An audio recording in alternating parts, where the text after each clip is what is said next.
নমস্কার, রিপাবলিক বাংলা আপনাদের প্রত্যেককে স্বাগত জানাই। বাংলা প্রাইম টাইম নিয়ে আজ আপনাদের সঙ্গে রয়েছে আমি তনয়া এবং আমার সঙ্গে রয়েছে সৃজিতা।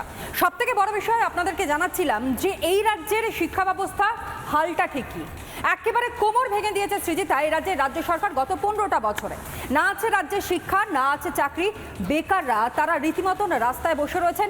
প্রতিশ্রুতির বন্যা বয়ে যাচ্ছে, কিন্তু সেই প্রতিশ্রুতি আর পূরণ হচ্ছে না সৃজিতা। তনয়া, আপনাদেরকে কেন হঠাৎ করে শিক্ষা ব্যবস্থা নিয়ে বলছে মনে প্রশ্ন জাগতে পারে। আসলে আমাদের রাজ্যের শিক্ষামন্ত্রী তার হঠাৎ ঘুম ভেঙেছে। তিনি হঠাৎ মনে করতে পেরেছেন যে আমাদের রাজ্যের পঠন পাঠন ব্যাহত হতে পারে। কিভাবে ব্যাহত হতে পারে তনয়া? দেখো, সব থেকে বড় বিষয় কেন্দ্রীয় বাহিনীর জওয়ানরা তারা ইতিমধ্যেই আসতে শুরু করে দিয়েছেন। সৃজিতা, তুমিও জানো এবং আমাদের দর্শক বন্ধুরাও জানেন যে আজই কেন্দ্রীয় বাহিনীর জওয়ান অর্থাৎ 240 কোম্পানি যে বাহিনী আসার কথা তারা এসছে প্রথম ধাপে। দ্বিতীয় পর্যায়ে আরও 240 কোম্পানি কেন্দ্রীয় বাহিনীর জওয়ানরা তারা আসবেন। কিন্তু এর প্রেক্ষাপটটা কি? এসআইআরকে হাতিয়ার করে যাতে কোনো রকমভাবে কোনো অশান্তি অন্ততপক্ষে এ রাজ্যের রাজ্য সরকার না করতে পারে, মূলত কারণটা সেটাই।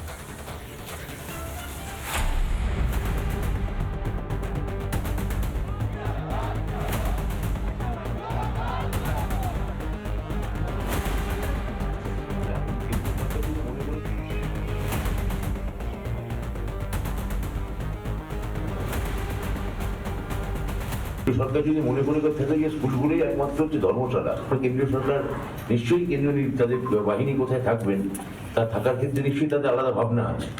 কিন্তু এটার জন্য যদি রাজ্যের স্কুল শিক্ষা ব্যাহত হয় সেটা আমরা চাইবো না।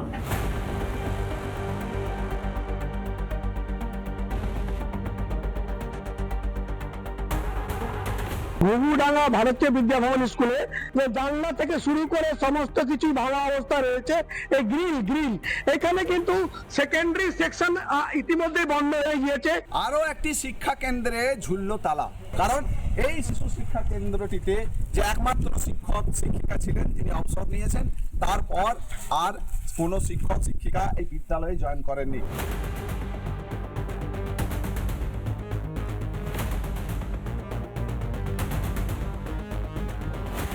স্কুল, কলেজ, বিশ্ববিদ্যালয় সব জায়গাতেই ব্রাত্যবাবু এবং তার তৃণমূল কংগ্রেসের দলবল যে হুলিগানিজম শুরু করেছে, তারপর শিক্ষা নিয়ে আর বর্তমান শিক্ষামন্ত্রী মুখ খোলা উচিত নয়। যত খুলবে তত দুর্গন্ধ বেরোবে।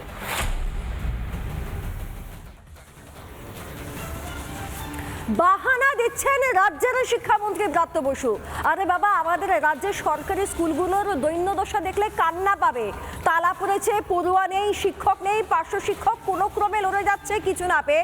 ব্রাত্য বসুর হঠাৎ মনে হয়েছে এই যে কেন্দ্রীয় বাহিনী এত আসছে, এবার কেন্দ্রীয় বাহিনীদেরকে রাখতে হবে তো কোথাও না কোথাও একটা। সাধারণত কেন্দ্রীয় বাহিনী এলে বেশিরভাগকেই বিভিন্ন স্কুলে জায়গা দেওয়া হয় তাদেরকে থাকার জন্য। তাহলে স্কুলে যদি কেন্দ্রীয় বাহিনী থাকে তাহলে তো পঠন পাঠন ব্যাহত হবে। এটা হঠাৎ মনে পড়েছে আমাদের রাজ্যের শিক্ষামন্ত্রীর। বিগত 5 বছরে বিগত 15 বছরে আমাদের রাজ্যের শিক্ষার যে অবস্থা হয়েছে সেটা এতদিনে একবারও বর্তমান শিক্ষামন্ত্রী মনে পড়েনি। তিনি কি বলেছেন আগে আপনারা একবার শুনে নিন। এখন কেন্দ্রীয় সরকার যদি মনে করে থাকে যে স্কুলগুলোই একমাত্র হচ্ছে ধর্মশালা, সেটা কেন্দ্রীয় সরকারের মানে তারা স্কুল শিক্ষাকে কিভাবে দেখে এটা দৃষ্টিভঙ্গির প্রশ্ন। তো আমাদের এসে থাকতেই পারেন, আমরা কেন্দ্রীয় সরকার নিশ্চয়ই কেন্দ্রীয় তাদের বাহিনী কোথায় থাকবেন তা থাকার ক্ষেত্রে নিশ্চয়ই তাদের আলাদা ভাবনা আছে। কিন্তু এটার জন্য যদি রাজ্যের স্কুল শিক্ষা ব্যাহত হয় সেটা আমরা চাইবো না, এইটা বলতে পারি। না, এখানে অন্ততপক্ষে রাজ্যের রাজ্য সরকার বা শিক্ষামন্ত্রী তার কোনো দোষ আছে বলে আমার মনে হয় না। শীত পড়েছে, তিনি ঘুমাচ্ছিলেন, হঠাৎ করে শীত চলে গেছে, বসন্ত এসে গেছে, হয়তো এখন তার মনে হয়েছে যে না, এবার রং খেলতে হবে, সুতরাং জেগে ওঠাটা খুব দরকার। আর এই ছবিগুলোই যখন বারংবার সামনে উঠে আসছে, তখন কি কোনো রকমভাবে এ রাজ্যের শিক্ষামন্ত্রী বলুন, শিক্ষা দপ্তর বলুন, তাদের কোনো রকমের কোনো হেলদোল থাকে না? তারস্বরে মাইক বাজানো হচ্ছে, পরীক্ষা কেন্দ্রে পরীক্ষা হচ্ছে না, পাড়ায় সমাধান ক্যাম্প হচ্ছে এ রাজ্যের রাজ্য সরকার তৃণমূল কংগ্রেসের পক্ষ থেকে। দেখুন সেই ছবি। তোমাদের টিফিনের ব্যবস্থা করা হয়েছে, মিড ডে মিল আজকে হচ্ছে না, দলের লোকগুলো আসেনি, তো তোমরা খেয়ে নিয়ে এখন বাড়ি যাও। হ্যাঁ, চুপচাপ আস্তে আস্তে বাড়ি যাও। আজকে তোদের পরীক্ষা হবে না, যখন পরের দিন আমরা শিডিউল করে সেটা পরীক্ষাটা আমরা নেব। আজকে হবে না, তোমাদের টিফিনের ব্যবস্থা করা হয়েছে, মিড ডে মিল আজকে হচ্ছে না, দলের লোকগুলো আসেনি, তো তোমরা খেয়ে নিয়ে এখন বাড়ি যাও। হ্যাঁ, চুপচাপ আস্তে আস্তে বাড়ি যাও। আজকে তোদের পরীক্ষা হবে না, যখন পরের দিন আমরা শিডিউল করে সেটা পরীক্ষাটা আমরা নেব। ময়ূরহাট পঞ্চায়েত এলাকার এই স্কুল, যেই স্কুলে রীতিমতন পাড়ায় সমাধান হচ্ছে, মাইক বাজিয়ে হচ্ছে, স্কুল বন্ধ করে দেওয়া হচ্ছে, পরীক্ষা আছে তো কি হয়েছে, পরীক্ষা তো প্রত্যেক বছরই আসে, কিন্তু পাড়ায় সমাধান যদি চলে যায়, রাজনীতির প্রেক্ষাপটে দাঁড়িয়ে আরও একটা ভোট হয়তো শাসক দলের কমতে পারে, এই আশঙ্কা থেকেই মূলত এই রকমভাবে প্রচার চালানো হচ্ছে। কিন্তু এরপর যখন ভোট সামনেই এবং কেন্দ্রীয় বাহিনীর জওয়ানরা আসতে শুরু করে দিয়েছে, তখন কোথাও গিয়ে দ্বিধাদ্বন্দ্বে পড়ে গিয়েছে রাজ্যের শাসক দল তৃণমূল কংগ্রেস।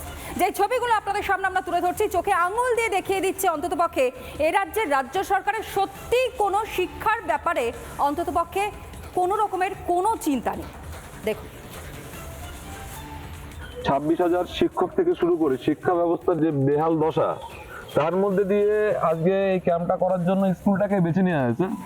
এবং বাচ্চাদের পঠন পাঠনের যে বিশাল এক ক্ষতি, এই যে এমনিতেই বাচ্চাগুলোর পড়াশোনা হচ্ছে না, কিন্তু ক্যাম্প করার জন্য স্কুলটা বেছে নেওয়াটা, আমি এটার তীব্র প্রতিবাদ জানাচ্ছি।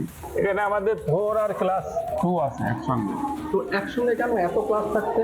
একটা সরকারি কাজ হচ্ছে, যেহেতু এটা তো ওটাও করতে হচ্ছে, আমাদের এটাও করতে হচ্ছে, যার ফলে আমাদের হয়তো 3টে ঘর চেয়েছে এখান থেকে। যে আমাদের হয়তো ইচ্ছা ছিল যে হয়তো অন্য জায়গায় করবে, কিন্তু ওরা বলছে আমাদের আপাতত এই একটা কাজের জন্য অন্তত 12টা 1টা পর্যন্ত আমাদের এই ঘরগুলো লাগবে। হ্যাঁ, আমরা এখন কি করবো? নানা ধরনের কন্টেন্ট দেখার জন্য লাইক করুন, শেয়ার করুন আমাদের ফেসবুক পেজ, সাবস্ক্রাইব করুন আমাদের ইউটিউব চ্যানেল। পাশাপাশি অন্যান্য ব্রেকিং নিউজের জন্য অবশ্যই চোখ রাখুন রিপাবলিক বাংলায়।